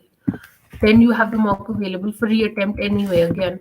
You can just go ahead and reattempt it, but at least with the one attempt where you failed, you get to understand the concepts you're struggling the most with, and that is what I want. At least that irks your, at least that sparks your biggest, errors in the paper, your biggest areas where you are making mistakes. You don't want to read everything, study everything, be all good to go with, and then on the day of the paper you realize that you are absolutely a train wreck with time management and you cannot manage time. The exam is done and you've only managed to complete 75% of the paper. What good is your preparation then? Because up until now you were just thinking, I'll study, I'll keep studying, that's the only thing I have to do.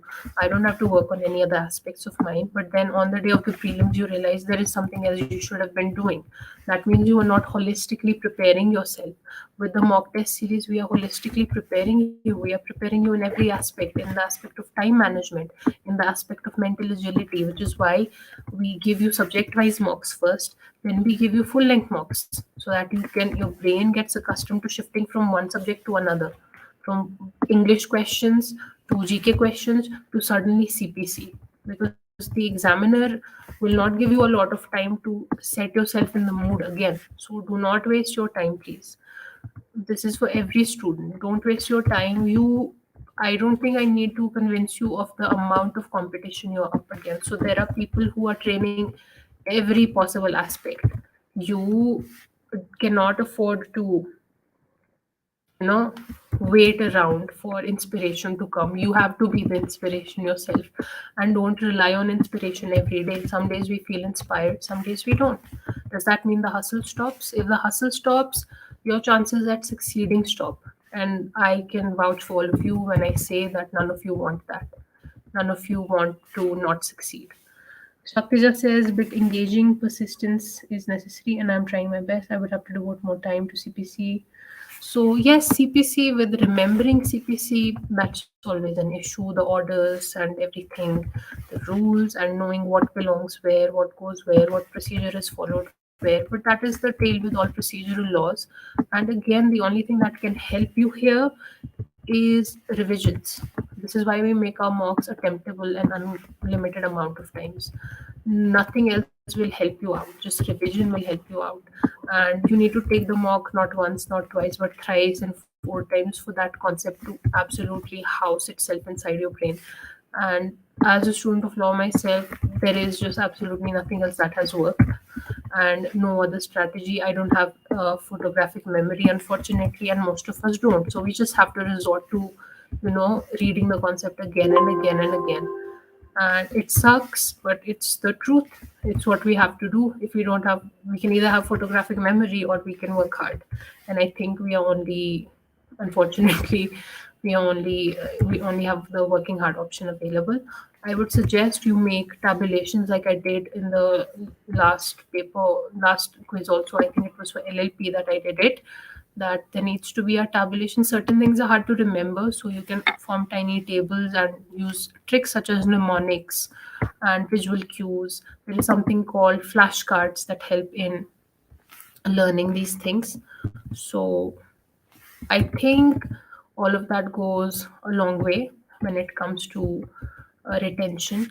But then also again the mocks go a long way. So in addition, this all these things will be in supplementation to your mocks. So if you're using flashcards, if you're creating tables and flow charts or whatever, or charts in your room to help remind yourself, whatever it is. But this can happen when you are taking the mocks to begin with. If you're not taking the mocks, if you're not challenging various aspects of your brain, if you're not training your brain to see MCQs and to pick between confusing options, you cannot just do the supplementary stuff and forget the basic things and expect that you'll succeed. That is not something I'm trying to push here. I am trying to help you realize, and I know you already realize this, it's just that the execution bit is lacking. If all the students who had enrolled were good with execution, they would be here. Ma'am, also, what is really smart preparation? See, Shaktija, the smartest preparation strategy is your LMS. And are you an internal? Yes, you're an internal student. So the smartest preparation strategy is completely following the LMS material. It's completely sitting down with your success advisor and keeping a track of everything you're doing and sticking to your goals and showing up. It is a tedious process. It takes time, but if it was easy, everyone would be successful. That is the smartest. I don't think we can bring you, or anyone can bring you, a process that is any more refined than what we are doing. Why are we doing marathon quiz and mock of the same subject? The POCSO Act is not changing from midday to late at night when I conduct the quiz. The LLP Act is not changing. Why are we bringing you the same thing over and over again in different packagings? Because we are trying to make sure you get the best. You understand every single thing. I don't think we can refine the learning anymore. You just need to be very, again, you have to, the only thing you have to do basically is to show up for yourself. That is basically all you have to do. Yeah, see, again, you can resort to the long way. The long hard way is always the most sustainable way, but you can resort to it when you have time. So if you were to prepare for an examination that is 1 year away, I would not push you as much. I would recommend that you take the mocks as practice, but I wouldn't tell you, no, no, no, you need to take the mocks. But for exams that are 3 months, 4 months, 5 months away, weeks away, by weeks, you should be very ready, you know. So exams that are just this bit away, I think we should be approaching what your success advisor tells you is best. So just make sure you're making use of all of the resources available to you.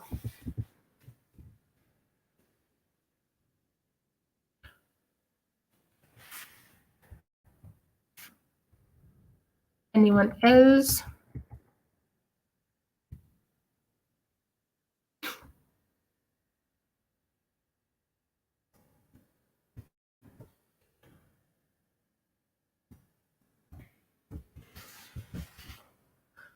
Very glad that you understood that, Shaktisha, and just keep just keep this realization there that it's not impossible. It is hard, of course, but it's not impossible.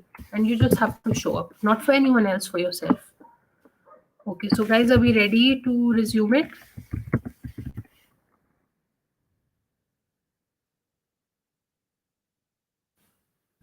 Perfect. I'm forgetting which question we were on. I think we were on 80.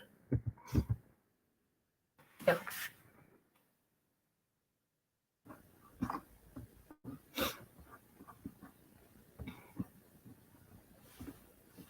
So let's pay attention again. We don't have a lot of questions to finish, just around 20 questions.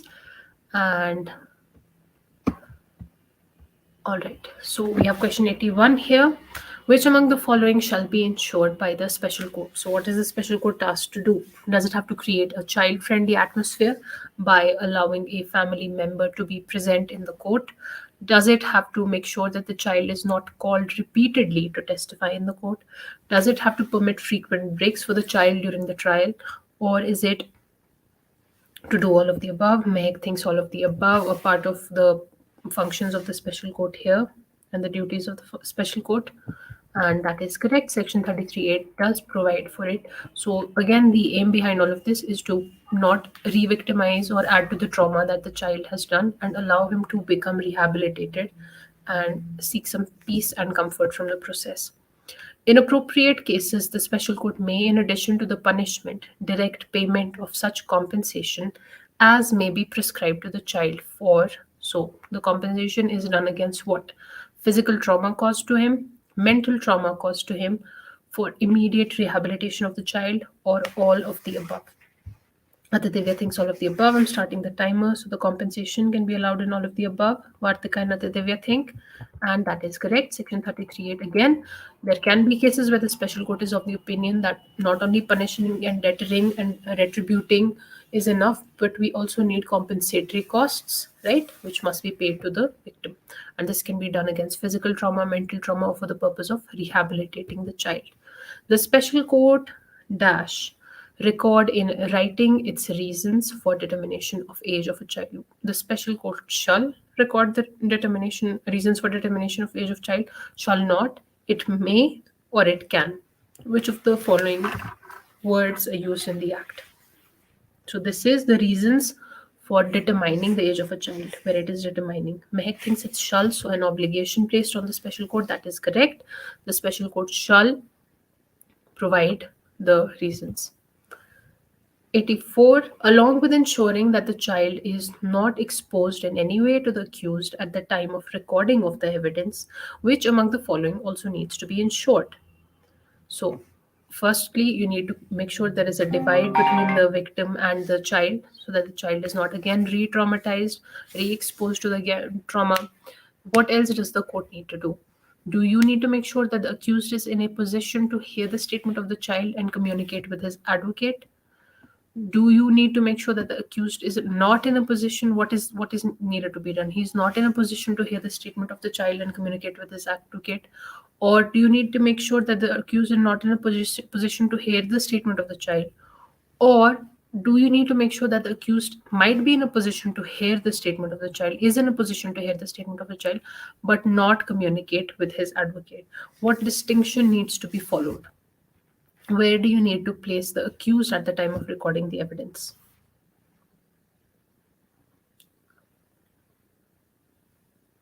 Meg thinks he is in a position to hear the statement but not communicate with his advocate. Lakshita thinks he is in a position to hear the statement of the child as well as being able to communicate with the advocate, and that is correct. So you cannot break the communication with his advocate, but he just needs to be able to hear the statement of the child, but you don't have to expose the accused to the child. This is section 36.1. So don't expose him, but you have to make sure that he can hear the statement of the child, that is the statement against him, and be able to communicate with his own advocate. Where an act or omission constitutes an offence under the POCSO Act and also under sections 166A of IPC, the punishment shall be as is mentioned in POCSO Act, as is mentioned in IPC, as is mentioned in both POCSO Act and IPC, or POCSO Act or IPC, whichever provides for punishment of a higher degree. Which one of the following will be attracted here? Where an act or omission constitutes an offence that is punishable under the POCSO Act, but also under 166A of IPC. Aditya thinks it's D. So whichever is giving us a higher degree of punishment. That is correct. Section 42 of the POCSO Act does provide for alternate punishments. It says that whichever under the IPC or this act, whichever is giving us a higher degree of punishment shall be attracted. Now, the statement should be read and then we will determine which of the following is the correct answer. The provisions of the POCSO Act shall be in addition to and not in derogation of the provisions of any other law for the time being in force. Now the options. Which of these are correct? We'll write down in the comments. The statement given above is true as per section 42A. The statement given is false. The statement given is true. That means not per 42A, but otherwise is true, and it cannot be determined. Lakshita thinks it is true as per specifically 42A of POCSO. What do the rest of us think? A as well, and that is correct. 42A says that the provisions of the POCSO Act are in addition to, they do not derogate, they do not take away from the provisions of other acts. And in case of any inconsistency, the provisions of this act shall have overriding effect on the provisions of any such law to the effect of inconsistency. Again, a question on the same thing, whether there is an inconsistency between POCSO and any other laws, what happens? The provisions of POCSO have overriding effect on the provisions of other law. The provisions of POCSO have consequent effect on the provisions of other law for the inconsistency. The provisions of POCSO are subsided with respect to the other act. So the other act takes preference. None of the above. We think one because of the section we just read out, 42A, does provide that POCSO will override. Because see, we already know this principle where there is a general law, there is a specific law, the specific law prevails because it has dealt with the concept more exhaustively. So POCSO is a specific law on this and its provisions will prevail. Who among the following shall take measures for creating public awareness about the POCSO Act? Does it have to be something that the state government does, the central government does, or both state and central governments do, or the special court itself does? So, measures for creating public awareness about the POCSO Act. Lakshita thinks it is both 1 and C. Atidivya thinks 1 and C. Shakti is also Pratibha. Okay, all right. Vartika, Mehek, and that is correct. 43(1) does provide that both the central and state governments need to take have to take all measures. Again, an obligation, please. Shall, the use of the word shall, to ensure public awareness about the POCSO Act. Now, the National Commission for Protection of Child's Right has the powers, which also takes effect, has application with respect to POCSO, shall have powers as are vested in under the Commissions for Protection of Child's Right Act 2005, the Commissions for Protection of Child's Right Act 2006, the Commission for Protection of Child's Right Act 2007, the Commissions for Protection of Child Rights Act 2008. And we have people thinking it's 2005 Act, the Commission, and that is correct.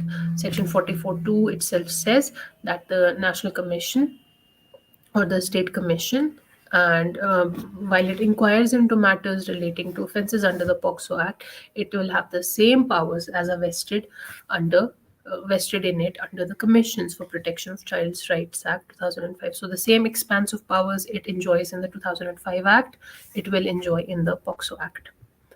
Who among the following is entitled to make provisions not inconsistent with the provisions of the POCSO Act in case any difficulty arises in giving effect to the provisions of this Act? So, who can cure this problem? So, if a provision is made with respect to where there are difficulty arises, a provision is made, a situation exists where a difficulty arises in giving effect to the other provisions of the Act, who can make a provision that cures that difficulty? Is it the state government, the central government, the special court itself, or the central government in consultation with the state government? Shaktija thinks it's the central government itself that is tasked with this duty, and that is correct. 46(1) does provide that the difficulty arising in giving effect to the provisions of this act, in that case, the central government makes provisions which won't be inconsistent. So they should not be taking away from the rest of the act in an attempt to curing this difficulty. They must cure this difficulty and also be consistent with the remainder of the POCSO Act. On which among the following matters can the central government make rules for carrying out the purpose of the POCSO Act 2012? So, in addition to that, the central government has rule making powers, but for what can it make rules?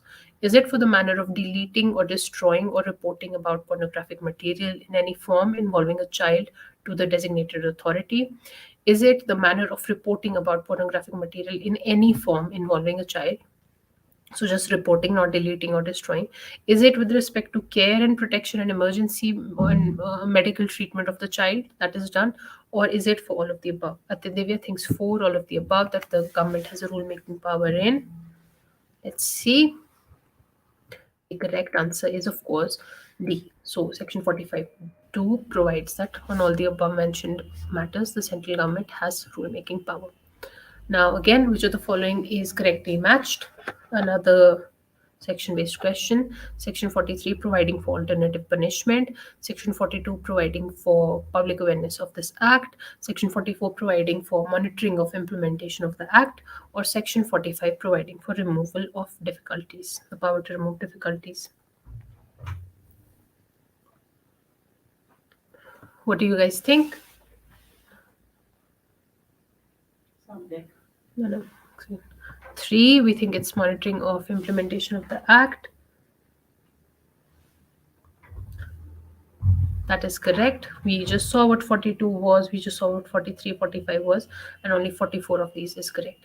In which among the following cases do the provisions of Section 3 to 13 of the POCSO Act not apply? Where do provisions 3 through 13 of POCSO not apply? Where medical examination of a child, for medical examination of a child, when such medical examination is undertaken with the consent of his parents, medical treatment of a child, when such medical treatment is undertaken with the consent of his guardian, medical treatment of a child, when such medical treatment is undertaken with the consent of his parents. So, examination in one, treatment in three, or all of the above. So we have 3 to 13 not applying in these cases. Which case is it? Any guesses? I'll begin the timer. Come on, guys. Something specific in POCSO pointing towards it. And all of the above. Section 41 provides that 3 through 13, 3 and 13 both, they don't apply where the medical examination or medical treatment of a child is taken with the consent of either his parents or his guardians. They don't apply there. Who among the following shall be entitled to the assistance of a legal counsel of the choice for any offence under the POCSO Act? Now, we can appoint a legal counsel, but who will enjoy this legal counsel? Is it for the family of the child? Is it for guardian of the child? Is it for either family or guardian of the child? Or is it for none of the above? Again, a question we should be easily answering. Who is entitled to the assistance of legal counsel? Either of the above, that is correct. As per Section 40 of POCSO, the family or the guardian, they are entitled to the assistance of a legal counsel of their choice for representing themselves under the POCSO Act. Who shall prepare guidelines for child to take assistance of experts? Again, there are experts, there are special public prosecutors, there are interpreters, there are translators, many people being appointed and capable of being appointed under the POCSO Act. But who creates the guidelines now for where children are taking assistance of experts? Is it the state government, the central government, the state government in consultation with the Child Welfare Committee, or the state government in consultation with High Court? All right, we are getting an overwhelming response for state government. Let's see if we are correct. And that is right. Section 39 states that the state government itself will prepare all such guidelines. Which among the following sections are contained in Chapter 9 of the POCSO Act? So, Chapter 9 is over the expanse of which of the following sections? 38 through 46, 39 through 46, 38 through 45, or sections 39 through 45? Chapter 9.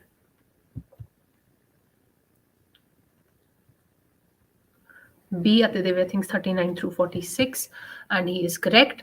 Chapter 9 contains 39 through 46 of POCSO. Okay, important question. The POCSO Act is based on which of the following conventions?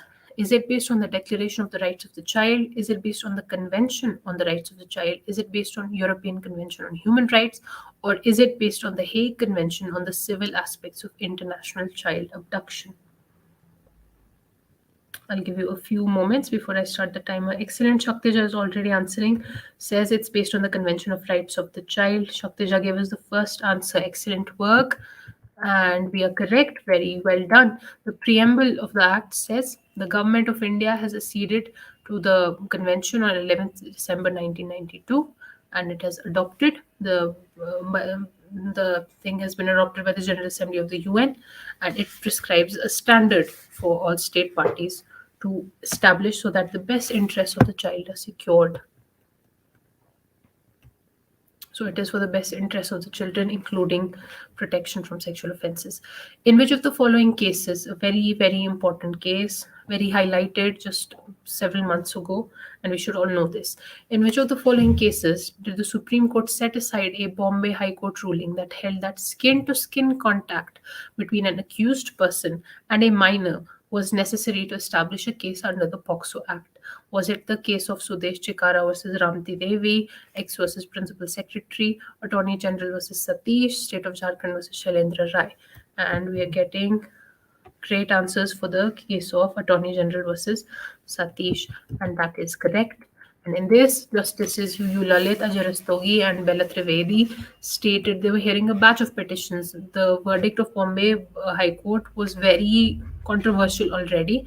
The court overruled that skin to skin interpretation of the Nagpur bench of the Bombay High Court, and it stated that skin to skin, it can, even if there are clothes present, the offences under POCSO can still be realized. The essentials can still be fulfilled of committing an offence under the Act. Under the POCSO Act, a presumption is created with respect to which of the following offences. Which of the following has a presumption built in within it on part of the offender? Is it for abetment? Is it for sexual harassment? Is it for the offence of assault? Or is it for the offence of rape? Again, if you are paying attention, you will know what the correct answer is. I will start the timer now, guys. I'm waiting on your response. I have begun the timer. Where does a presumption exist? Lakshita thinks it's for assault. If you're committing assault, there will be a presumption. It is abetment. Again, we saw the court shall presume. We dealt with it before, guys. Come on. Abetment, section 29. The special court shall presume. And I highlighted these exact words, shall presume, just so that it would give you a hint to the further question. Next question. Which of the following statements is correct? Which of the following statements is correct? Statement 1, all proceedings under POCSO are in camera. Statement 2, all proceedings under POCSO in which permission is sought are in camera. Statement 3, all proceedings under POCSO which are of sensitive nature are in camera. Or statement 4, no proceedings under POCSO are in camera. So we should know the answer to it. Come on, guys. Shaktija thinks it is all proceedings under POCSO should be in camera. Meg thinks proceedings that are sensitive in nature should be all proceedings are in camera. Mehek, Shaktija was right. Why?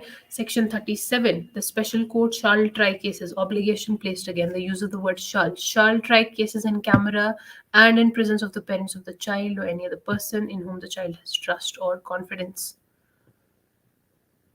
And one question, and this is, I added this because there was one question repeated, 63 or 64 with the same question. And this is, what is the enactment date of the POCSO Act 2012? So we should know this. The first few sections that we read, the very top content that we read in the Bare Acts. And Lakshita thinks it is 14th November 2012. Come on, more guesses. This is the very last question, guys. Mehek Divya thinks it's 19 June 2012. Okay. Anyone else? Let's see who wins here. I've begun the timer. Vartik also thinks it's 19 June 2012. This is the enactment date, guys. Enactment date. Enactment date is 19 June 2012. That is correct. Vartika and Aditya are right. And that is the enactment date of the POCSO Act. So, guys, those were your 100 questions on POCSO. You have the quiz tomorrow, right? Enforcement date. Yes, that was the enforcement date. We were asking about the enactment date. Again, purposeful reading is what we are looking for here. Yes, you need to move through questions very quickly, but you need to read the questions right in order to get the prelims done. So, how was the test today? How do we feel with respect to the questions, guys? How was it?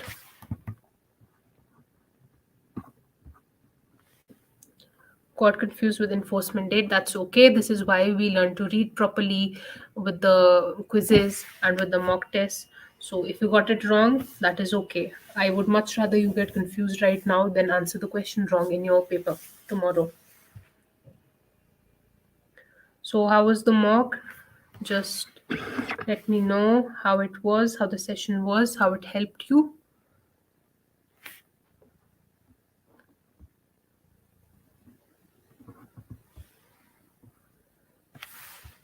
So I just hope you guys take up tomorrow's POCSO quiz. And you are, yes, fingers crossed indeed for tomorrow's mock. I hope this helped you out. This surfaced certain queries, surfaced certain confusions, and made you realize again, especially at the Divya, the question where you have to read whether it is exclusive, inclusive, whether it is asking for the word shall or shall not, All of these things need to be borne in mind. This is the distinction which will set you apart on the day of the prelims. The student who gets it right will be 1.2 points ahead of you, and that will sting then. So it's much preferable that you get it right instead. So let's make sure that we are giving it our best. All that we can control is our efforts, and you showing up here counts as an effort. So I celebrate all of your efforts. Make sure you're coming in for the marathons, you're attempting the mocks. Again, guys, cannot emphasize enough how important the mocks are. Make sure you're there, make sure you show up for yourselves. Again, you're showing up for yourselves, not for anyone else. And if you stop showing up, someone else is showing up and someone else is getting ahead of you. That's the realization we need to have. We need to remember the competition we are up against. And best of luck, guys. I hope you have a restful night, and I hope you come back tomorrow for an amazing marathon session and for an amazing mock attempt. Let me know, update me on how well your mocks are going, or if there is any issue you're facing. You have my numbers again. And take care and have a great evening. Goodbye. I'll see you again. I believe I have your session for English a few days later on the 30th, I think. I have a session for English. You also have an English paper, which, again, very important, and you must all attempt it no matter how bad you think you'll perform. It's okay. I'll be the only person looking at how bad you perform, and I promise you, I won't judge you for it. I will only appreciate that you showed up. So, good luck, guys, and take care. Goodbye.